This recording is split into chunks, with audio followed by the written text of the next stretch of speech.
পেটে নুন পাইনি।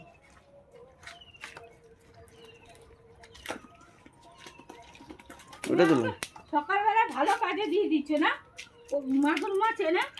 সত্যি বাবা তোমার মতন স্বামী পেয়েছি না আমি অনেক ভাগ্য করে ধন্য।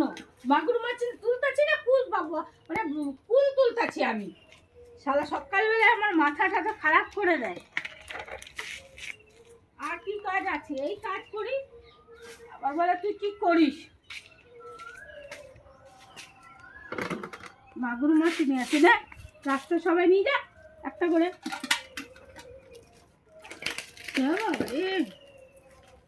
মাগুর মাছ খাওয়া নাকি?